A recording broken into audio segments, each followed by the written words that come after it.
Hello guys, আসসালামু আলাইকুম। সবাই কেমন আছেন? আশা করি সবাই ভালো আছেন। আপনাদের দোয়া আমি ভালো আছি। আপনাদের জন্য আজকে আমি একটা ভিডিও নিয়ে আসলাম। আশা করি সবাই পুরো ভিডিওটা দেখবেন শেষ পর্যন্ত। আর যদি আমার চ্যানেলে নতুন হয়ে থাকেন অবশ্যই চ্যানেলটা সাবস্ক্রাইব করে পাশে থাকবেন, বেল আইকনটা অন করে রাখবেন। বাংলাদেশ জাতীয় চিড়িয়াখানার ভিতরে যে আপনার জলহস্তি আছে, ওই যে আজকে দেখতে পাচ্ছেন জলহস্তিকে আপনি ক্যামেরায় বন্দি করেছি একদম কাছে থেকে, একেবারে কাছে থেকে আমি আজকে আপনাদেরকে ভিডিওটা করে দেখালাম। এই দেখেন কতগুলা জলহস্তি একসঙ্গে বসে খাচ্ছে।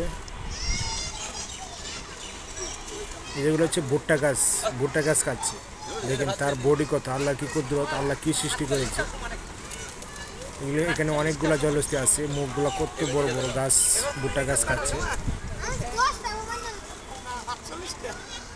অনেকগুলো একত্রিত খাচ্ছে। এখানে একটা পানি খাচ্ছে, ঘাস খাবারের পরে দিদি পানি খাচ্ছে, নোংরা পানি, তাও এগুলো খাচ্ছে।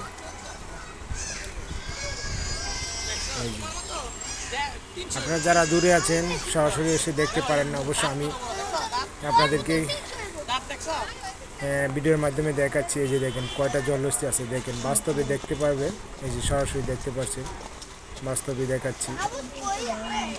দেখেন শরীর কি কত তাজা, অনেক তাজা, ভয়ঙ্কর দেখতে। মুখ দেখেন কত বড়, ক্যামেরায় অনেক ছোট দেখা যাচ্ছে,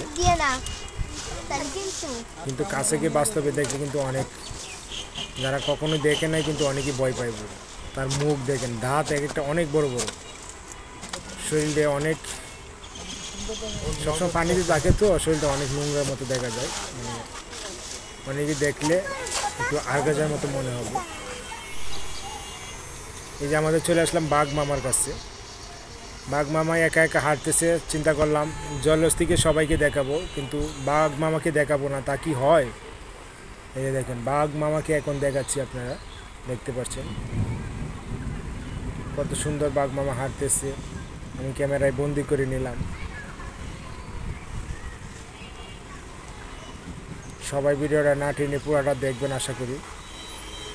এরকম নিত্য নতুন ভিডিও যদি আপনারা পেতে চান অবশ্যই বেল আইকনটা অন করে রাখবেন, যেন আমি নিত্য নতুন ভিডিও ছাড়ার সঙ্গে সঙ্গে আপনাদের কাছে পৌঁছে যায়। এই যে বাঘ মামা কত সুন্দর করে শান্তিতে হাঁটতেছে কাঁচার ভিতরে, একদম কাছে থেকে ভিডিওটা করে নিলাম। আশা করি সবাই ভিডিওটা দেখবেন।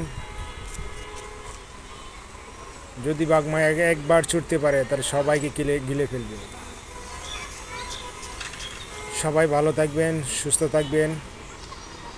আজকের মতো এখানে বিদায় নিচ্ছি। আল্লাহ হাফেজ।